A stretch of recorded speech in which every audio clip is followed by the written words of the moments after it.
Okay, next type of problem I started to write on the board, but then the computer froze up, are working together problems. So let's say you have someone, person A uh, can do a job in A hours. Person B can do the same job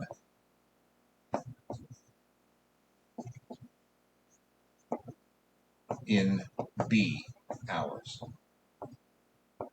And the question is, how many hours does it take if they both do the job? So these are really quite easy. If they're working together to get the same job accomplished, well then the fraction of the job that can get done by person A is 1 over time A, and they're working together, so there's a plus sign. 1 over time B, that's 1 over the total time. 1 over the total time. So this is a very easy type of a very easy type of a problem to do.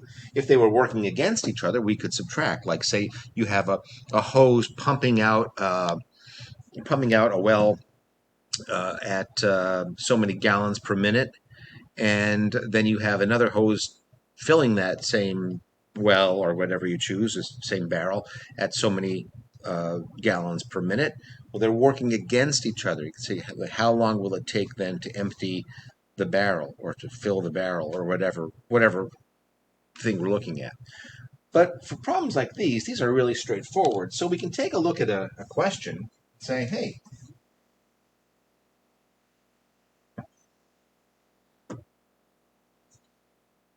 it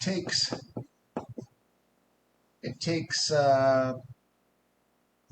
person A 4 hours to paint a room, and person B 6 hours. How long will it take if they both paint the room together? If they work together? Well, this is an easy problem, but the reason I'm showing it to you is not only so you can do problems like this, but when we talk about circuits, you're going to need the very same kind of math to solve these things. So, like I said, let me see if I can get some more room here. We're going to go and say, all right, 1 over 4, that's the fraction of time that it takes for person A to do it, plus 1 over 6 is 1 over the total. Now take a look here. This is the type of question, a type of math that you're going to have to do. So what can you do? Well, do them on a calculator. Now remember, 1 over 4, we know what that is. It's 0.25 plus 1 over 6. Let's just go ahead and do this all.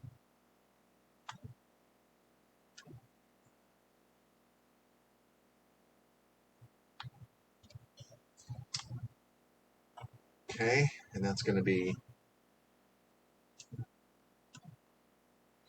0.166 repeating, so we'll call it 1.7, right? So we're going to get 0.42, okay? Now, don't forget what that is. This is 1 over the time. So we have to reciprocate that. So we're going to have to say 1 over 0.42, and we'll come up with our answer.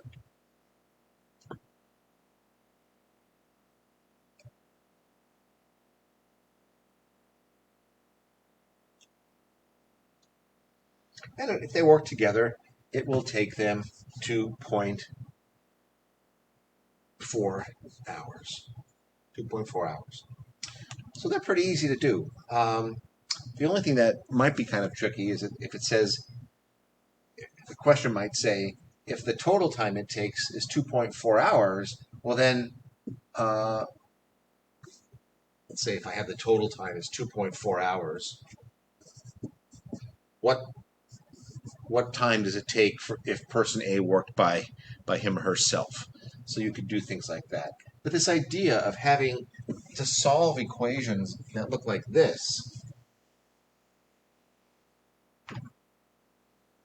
1 over A plus 1 over B is 1 over total,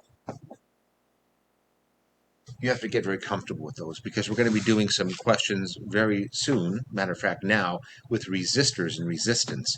So I sent you off two attachments, two worksheets. One has these working together problems on them, and the other one has gas law problems. And the ones we're going to look at now are from your book. Now again, if you have that worksheet and there are 20 problems and you feel comfortable after doing, the first 5 or 6, don't waste your time doing all of the problems. Uh, I'm pretty sure I sent the solutions with those problems as well. So anyway, where else are we going to see that type of math?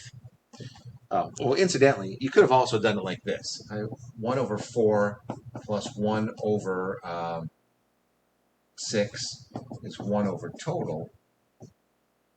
If you just wanted to do this part and add up the fraction and find the common denominator, well, it would be, I would multiply 6/6, so I get 6/24 plus 4/24, and that's going to be equal to 10/24. And when I reciprocate that, that's going to be 24/10, or 2.4 hours, just what we ended up with before.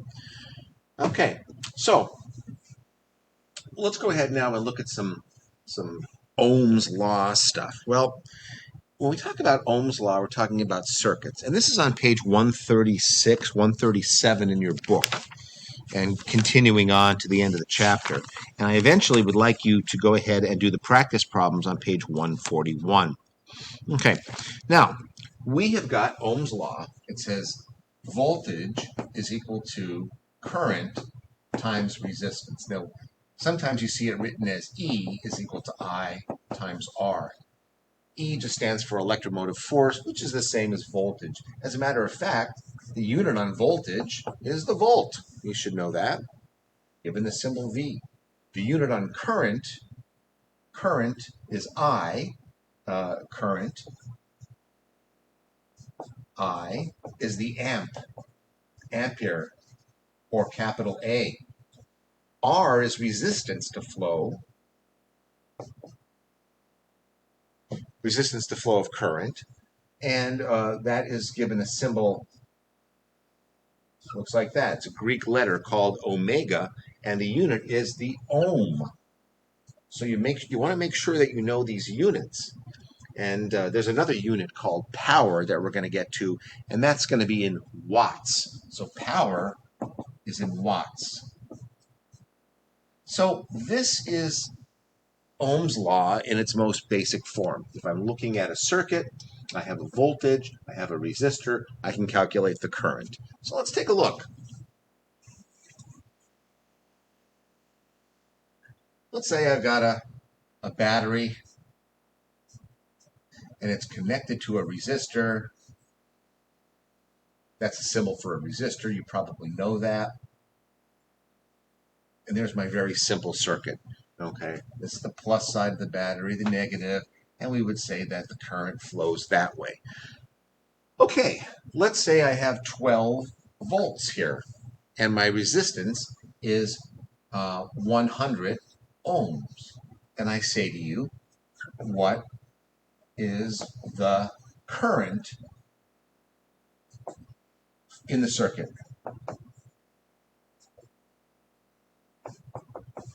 I just have one resistor, so the current's going to be the same everywhere. So we know E, or V, I like to say V, is equal to IR.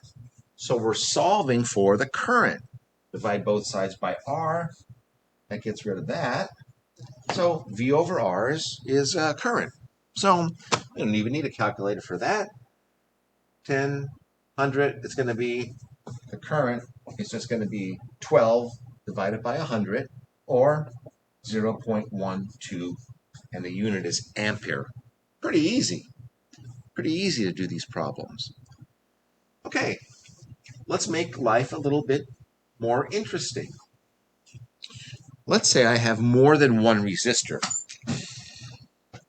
If I have more than one resistor, my pen's running out of ink. Good. Let's say I've got two resistors. Well, R1,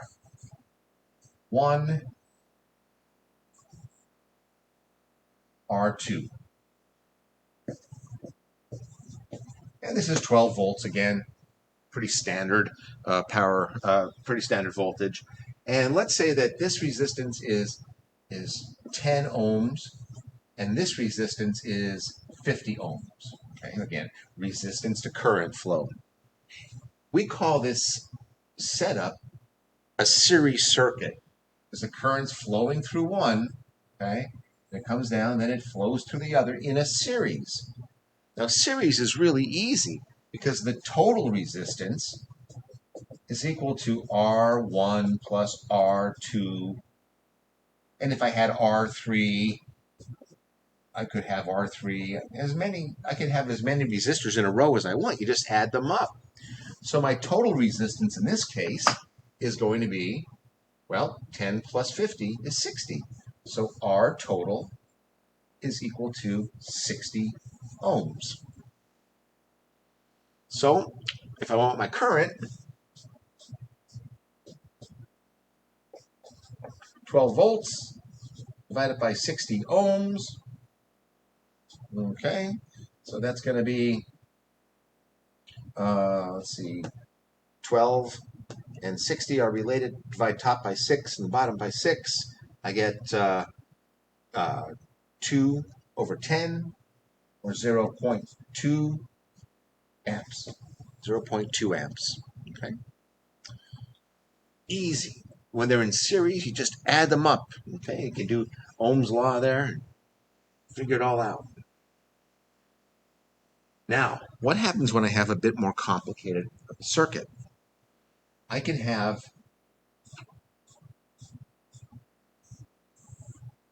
something that looks like this.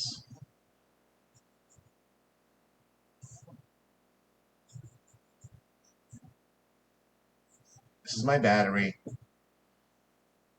Current's flowing.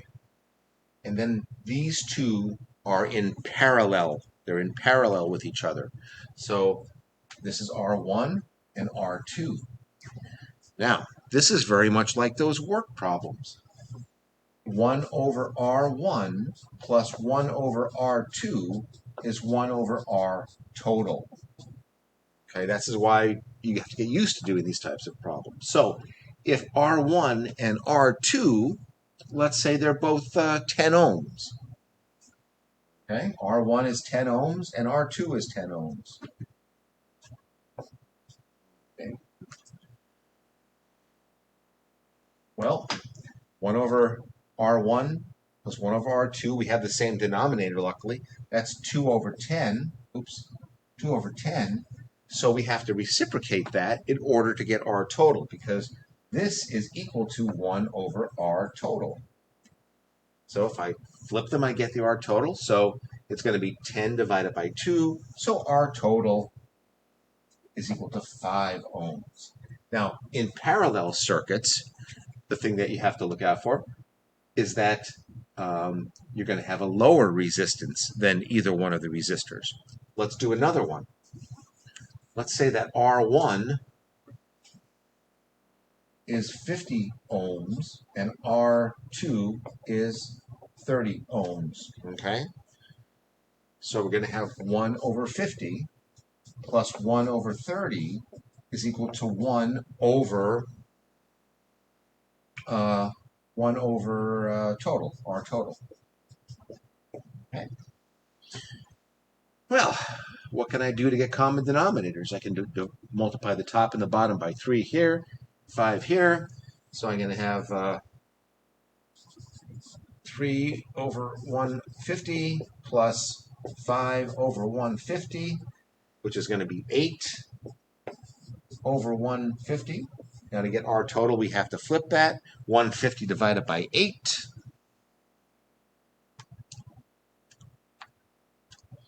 And that gives me our total is 18.75 ohms. So I want you to try some of these in the back of your book here. Read through the sections on series and parallel. That's 138 and 139. And then go ahead and take a look at problems. Problem 4 is a good one. And problem 8 is a good one. And a couple other things I need to tell you first, though, if you're not going to read through this or if you have trouble reading through it. What's going to happen is that in a series circuit,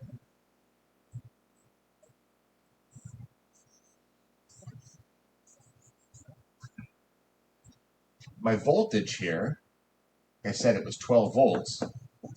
Well, what's going to happen is the current in this circuit everywhere will be the same. It's just flowing through the circuit. But the voltage is going to drop over each resistor. So let's say R1 is, let's say R1 is 10 ohms and R2 is 14 ohms, okay? Well, first thing first, if you want to know how much voltage drops over that resistor and then over that resistor, you have to get the total current in this package. So the way we do that is V is equal to I times R.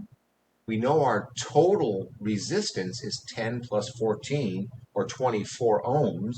So 12 volts is equal to I times 24 volts. Or 24 ohms rather, 24 ohms. So my current is going to be 0.5 amps. Okay. All I'm doing is just dividing through by 24 on both sides. So when I do that, I get my total current. So that current stays the same no matter where we are in this circuit. So the drop in voltage here, you apply Ohm's law, V equals IR. And what happens in this case as I go across? Well, my current is 0.5 amps. My resistance is 10.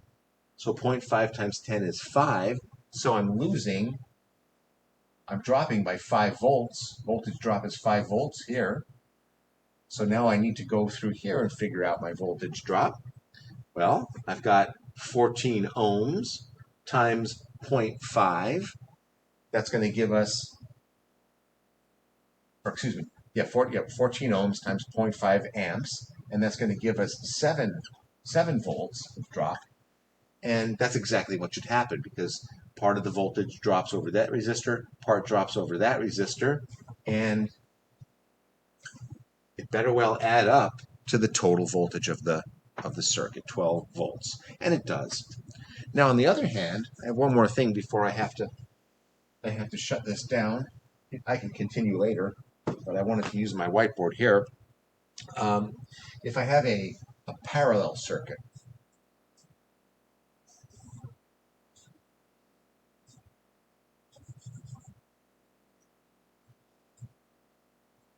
now in a parallel circuit, once again, if we know the voltage, we have to be, and we know R1 and R2, we have to solve for the equivalent resistance, and then to get the current, again, it's V is equal I, V over R is equal to I. That will give us our current. But in a parallel circuit, the voltage is the same everywhere, but the current splits. Because I'm coming along here with my current, and it gets to here, part of it is going to go that way, and part of it is going to go that way. Now, we know the voltage is the same everywhere in this circuit, but if we know the resistances of these two, R1 and R2, we could figure out how much current goes through that one and how much current goes through that one, because we know V is V over R, again, is equal to I.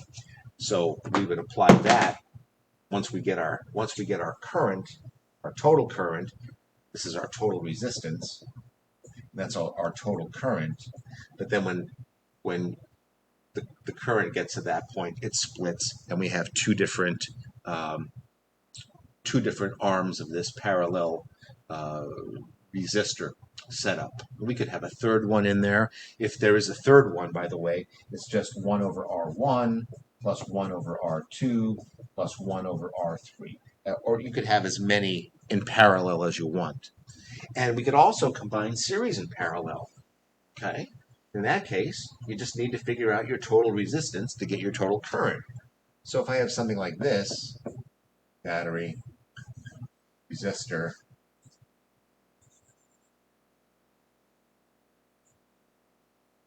this is R1, R2, and R3. Now, in order for you to get the total resistance, and if this was 12 volts, you need the total resistance to get the total current. Well, in that case, you'd have to do the total resistance of that parallel part, add it to the part in series. And that's how you go ahead and do that. So go ahead and work on those problems. There is one more concept, that the power in watts in a circuit is equal to the current in that circuit times the voltage. Okay, so this is going to be watts and current times voltage. Your book says P is equal to IE. Looks like pi, but that'll be easier for you to remember. So once we know the current and the voltage, we can also solve for the power. Okay, guys, I know that this is probably a lot for you to watch anyway. So get to work and then look at the end of the chapter, page 141 to 143. So.